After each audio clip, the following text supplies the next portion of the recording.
फातिमा मेरी बचपन की सहेली थी, लेकिन दिखने में उसका रंग बहुत काला था।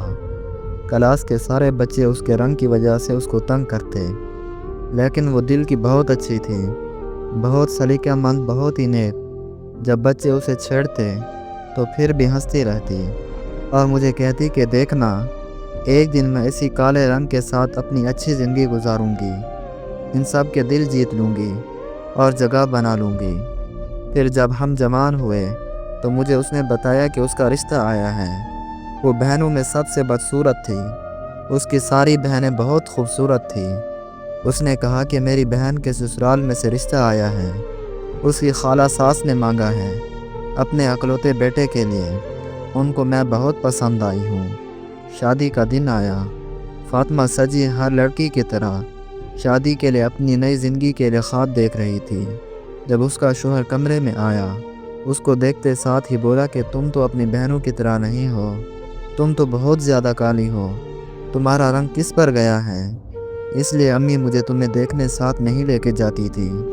यह सुनते ही फातिमा उदास हो गई। उसने जो भी ख्यालात, जो भी सपने अपने और अपने शौहर के बारे में सजाए, उससे आहिस्ता आहिस्ता टूटते गए और वो खामोशी से अपने शौहर की बातें सुनती रही, और बातें भी ऐसी जो किसी तलवार से कम ना थी। उसके शौहर के अल्फाज उसको यूँ लगते कि जैसे कोई खंजर मार रहा हो। वो खामोशी से सब्र करके सब सह गई, शायद आगे सब ठीक हो। अगले रोज़ भी उसके शौहर ने यही कहा कि मेरी माँ मेरे साथ ऐसी ज़्यादती कैसे कर सकती है, कैसे इतनी काली लड़की को मेरी हमसफ़र बना सकती है। ये बात सुनकर भी फातिमा ने दिल पर पत्थर रखा कि वक्त के साथ शायद सब ठीक हो जाए, लेकिन उसको कुछ ठीक होता नज़र नहीं आ रहा था। फातिमा की सास उसके बारी सदके जाती कि इतनी नेक, इतनी सलीका पसंद बहू आजकल किसको मिलती है। मेरे बेटे की तो किस्मत बहुत अच्छी है कि आज के ज़माने में उसे फातिमा जैसी बीवी मिली। एक तरफ उसका शौहर था जो दिन रात उसे कटी सरी सुनाता। एक दिन उसकी माँ ने महसूस किया कि उसका बेटा और फातिमा कच्ची कच्ची सी हैं। उसने फातिमा को बुलाकर पूछा कि फातिमा क्या बात है, तुम और साहिल खुश नहीं लगते। तो उसने कहा कि आप अपने बेटे से ही पूछिए। जब माँ ने अपने बेटे को बुलाया और पूछा, माँ के सामने फट पड़ा, मुझे आपसे ये उम्मीद ना थी। मैं आप पर आंख बंद करके भरोसा किया कि आयशा भाभी की बहन है तो खूबसूरत होगी, मैं तो उनको अपना आइडियल समझता था, लेकिन ये क्या, आप तो मेरे पीछे काली लड़की उठा कर ले आई हैं। आपने मेरे भरोसे को तोड़ा, मैं इसके साथ नहीं रह सकता।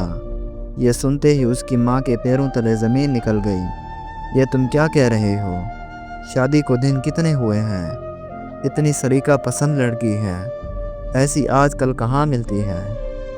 उसने कहा, मुझे सलीका नहीं चाहिए था, वो मैं खुद भी कर सकता था, मुझे अपनी बीवी खूबसूरत चाहिए थी, मैं इसको नहीं रख सकता, इसलिए मैं इसे तलाक देने का फ़ैसला करता हूँ। यह सुनकर माँ खामोश हो गई।